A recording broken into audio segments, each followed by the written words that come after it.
Michael Burry said that Biden justice Treasury would talk about investigating Elon and Twitter over China concerns while completely ignoring Hunter, the big guy, and the laptop which has been in FBI hands for years now. America needs someone to do what Elon is doing to Twitter. So, to give you some background, Elon Musk's team has apparently provided newsletter author Matt Taibbi with access to internal documents surrounding Twitter's controversial decision 3 weeks before the 2020 presidential election to limit access to a New York Post article about the contents of Hunter Biden's laptop. The Post story alleged that in 2015, Hunter Biden tried to arrange a meeting between his father and an executive at a Ukrainian company Hunter Biden worked for. Biden spokespeople denied the allegations at the time. At that time, Twitter said it was blocking the post under a policy against stolen and hacked materials. Conservatives said the company was censoring the news.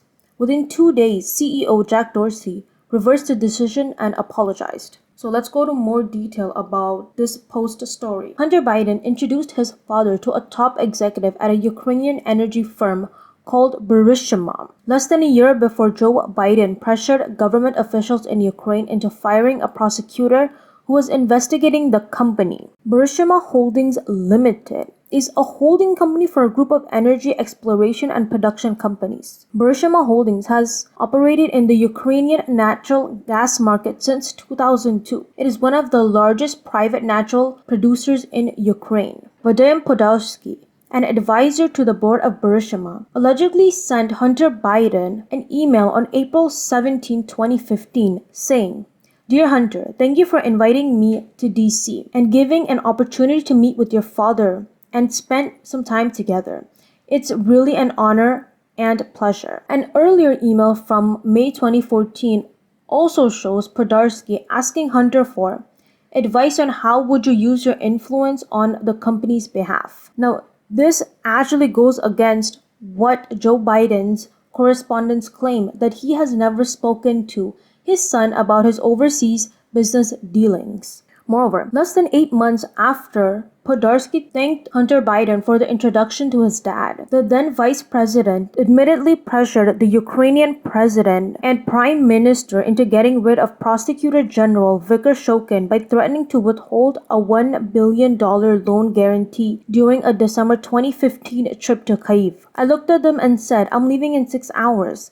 If the prosecutor is not fired, you're not getting the money," Biden bragged to the Council on Foreign Relations in 2018. Shokin said at the time of his firing in March 2016, he'd make specific plans to investigate Burisma that included integrations and other crime investigation procedures into all members of the executive board, including Hunter Biden. Joe Biden has insisted that the US wanted Shokin removed over corruption concerns which were shared by the European Union. So let's come to what was happening on Twitter. Taibbi's Twitter Files post shows debates inside Twitter over whether the decision to block the post was the right call. So Taibbi in his Twitter Files writes that Twitter in its conception was a brilliant tool for enabling instant mass communication, making true real-time global conversation possible for the first time. In an early conception, Twitter more than lived up to its mission statement, giving people the power to create and share ideas and information instantly without barriers. However, as the time progressed, the company was slowly forced to add those barriers. Some of the first tools for controlling speech were designed to combat the likes of spam and financial fraudsters. Slowly over time, Twitter staff and executives began to find more and more uses for these tools. Outsiders began petitioning the company to manipulate speech as well, first a little, then more often, then constantly. By 2020, requests from connected actors to delete tweets were routine. One executive would write to another, "More to review from the Biden team." The reply would come back, "Handled." Celebrities and unknown alike could be removed or reviewed at the behest of a political party. Both parties had access to these tools. For instance, in 2020, requests from both the Trump White House and the Biden campaign were received and honored. However, this system isn't balanced. It was based on context. Because Twitter was and is overwhelmingly staffed by people of one political orientation, there were more channels, way more complaint open to the left, well, the Democrats, then the right. So, on October 14, 2020, a New York published Biden's secret email and exposed based on the contents of Hunter Biden's abandoned laptop. Twitter took extraordinary steps to suppress the story, removing links and posting warnings that it may be unsafe, and even blocked its transmission via direct message, tool adhered to reserved for extreme cases, aka child pornography. A White House spokesman, Kayleigh, was locked out of her account for tweeting about the story, prompting a furious letter from the Trump campaign staffer, who said, "At least pretend to care for the next 20 days." The public policy executive, Caroline Storm, had sent a polite "What is happening?" query. Several employees noted that there was tension between the column's policy teams, who had little or less control over moderation. Storm's note returned the answer that the laptop story had been removed for a violation of the company's hacked materials policy. Though several sources recalled hearing a general warning from the federal law enforcement that summer about possible foreign hacks, there's no evidence that Matt Taibbi has seen of any of the government involvement in the laptop story. In fact, that might be the problem. The decision was made at the highest levels of the company, but without any knowledge of CEO Jack Dorsey, with former head of legal, policy and trust Vijaya Gadde playing a key role. "They just freelanced it," is how one former employee characterized the decision. "Hacking was the excuse.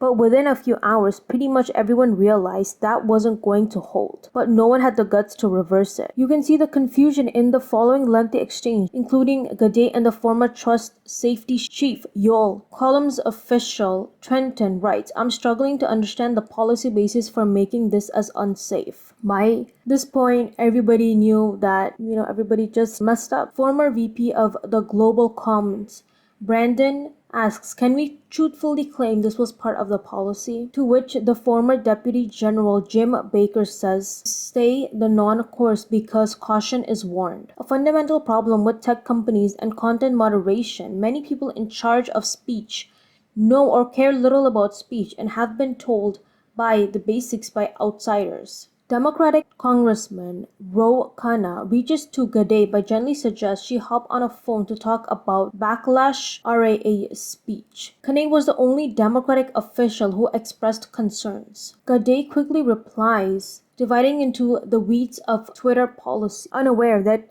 Khanna is more worried about the Bill of Rights. Khanna tries to reroute the conversation to the First Amendment, mention of which is generally hard to find in the lines. She writes, "This seems a violation of the First Amendment principles.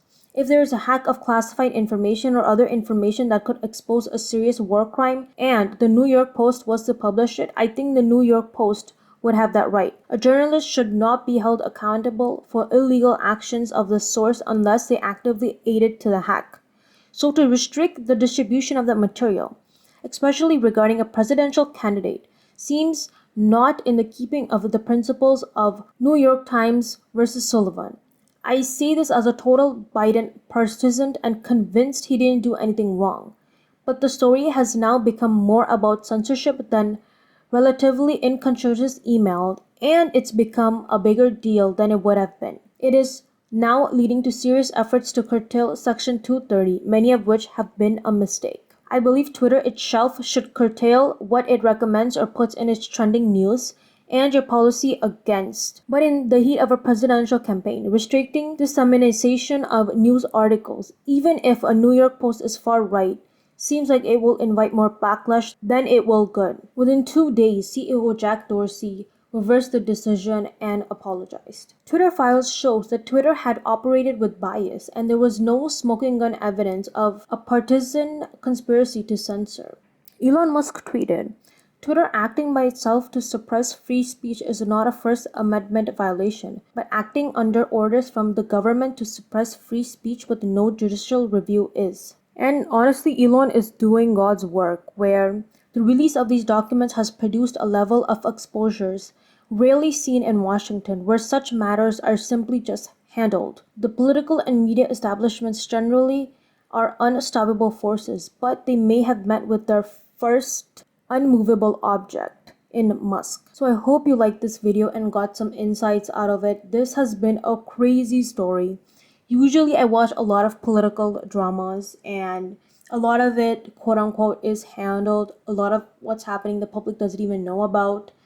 And this is just a clear sign that these politicians can just lie to your face, and the data is just not out for the rest of the public to see whether they're lying or not. And I definitely do think that Musk just showing what happened on Twitter and what reality is really, really is helpful.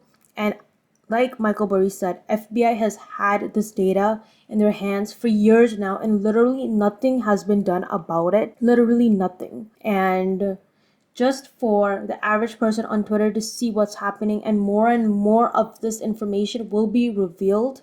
I think there's a second season or a second post of Twitter files that will be up soon. I think it's very, very insightful. And as somebody that's interested in politics, just to keep in mind, to you can never take anybody what they're saying on face value. There's just too many other things that are happening. Yeah, I hope you liked this video and got something out of it. I personally thought this was very, very informative and something that I've learned that is new. I didn't even know Joe Biden had a son, okay, let alone that he was making $50,000 a month. So this is a crazy story, and that free speech is very, very important. And it's more important to the public than it is for the government. The public needs to know what is happening so that they can make a better and informed decision. So I hope you like this video, and I shall see you in the next one. Bye.